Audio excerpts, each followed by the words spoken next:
I remember the first time I started seeing certain contractors showing up on org charts. Marketing teams where we use a PR agency, and instead of just saying that person runs PR, we actually put the agency and the primary contact at the agency on the org chart to recognize the fact that, if you're angry at a press release, this is the person that signed off on it, but these are the people that actually executed it. Are Great we ready? example. Are we ready to just make agents like, treat them like contractors then? In the org chart and the reporting and is that the Sure. comfortable I mean, mindset? sure. I mean, if that's something that your company does today, I mean, I think if you're going to deploy an agent, like I said, like, having, using bots and moving to AI and moving to agentic is three very different functions, right? So if you have a Hmm. bot that's doing basic knowledge base answering after hours, like let's just talk about the call center after hours, right? Yep. That's one thing.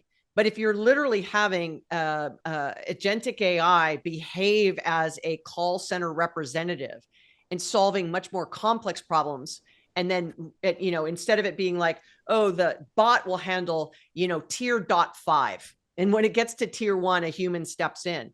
But what if agentic is, it takes it all the way to tier two, and then a human steps in at tier two? That's very different. And so, from a call center perspective, clients expect not having 10-minute hold times, right? So are there ways in which agentic can reduce that and allow you to hit that SLA and do it with humans and technology? I am not a fan of human alone in regardless of agentic, and I'm not a fan of technology alone. I am a fan of the power of the two. Now, there may be situations where human alone makes a lot of sense, and there may be situations where agentic alone makes a lot of sense. But I like the 80-20 of, if 80% is the combination of the two, solve for that. And then, the outlier would be when agentic or human does it completely alone, and that there's a really good reason. And if you're a plumber, that's different, right? If it is a service, a human service, that it's face to face, that gets a little bit more difficult. If it's digitally based, especially in things like marketing, like, I'm going to kick off a campaign. There was just something that was announced in this particular industry, and we have a product. I saw the news 90 seconds later. I've already designed and created a campaign, and I've launched in 5 minutes. Hmm.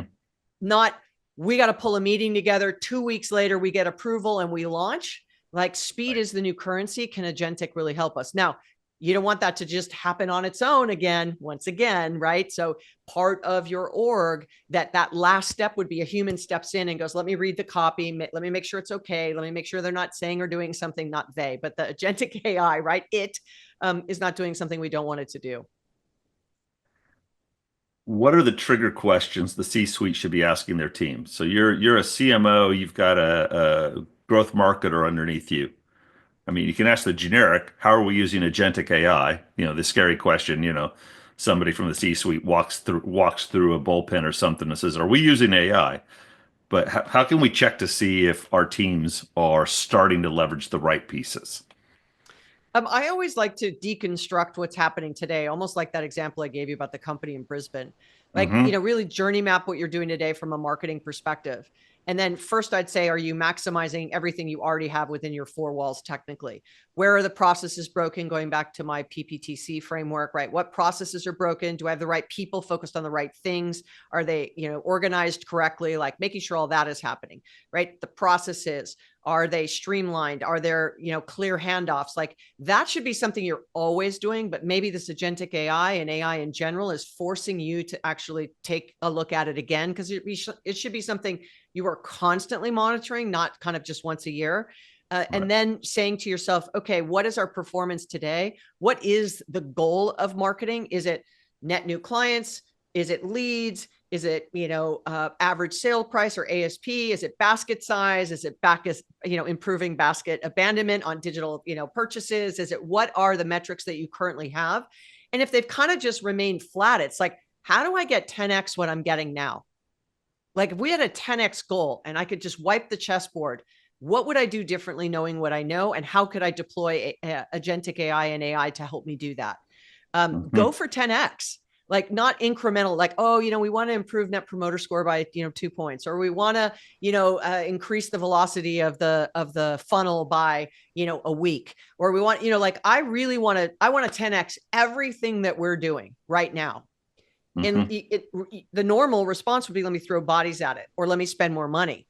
Versus now, you can't spend more, throw more bodies at it, and maybe you can't spend more money. So is agentic the way that we actually make this happen? Have you seen any good examples of agentic being used at the customer success retention level? Because we talk about the first touch, get the close, expand within the account for land and expand. That's all. I mean, I consider those all still the marketing sales side, and then we bridge over into customer success, which gets us retention. That the overlap of that, the full. Have you seen any great examples of agentic for customer success? Yeah, I know a few, and I would say this regardless of my previous employer being Salesforce, but Salesforce has deployed it internally. I call it sort of that, I don't call it, but the market kind of calls it this client zero experiment. So Salesforce is its own client zero for customer success using Agentforce. They've spoken publicly about it a lot.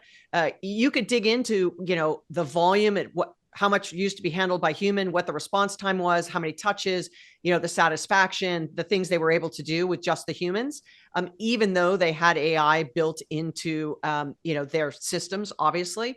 Now really leveraging Agentforce, you just see the amount of engagement and interaction exponentially grow, satisfaction exponentially grow, the amount of cases or touches that they can have in a given day or a week, how it's really democratized the fact that customer success, a human may have only been reserved at the top and the largest of accounts. And how do you get that to the entire long tail? I mean, there's a lot there to unpack.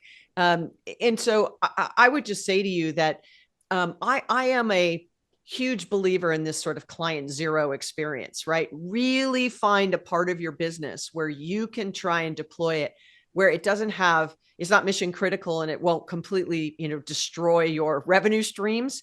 But the worst thing that can happen is you learn from it, right? That failure is only a learning exercise, not a, oh my gosh, we have to close our doors and let go of all of our people. Like, you don't want to test it Right. there.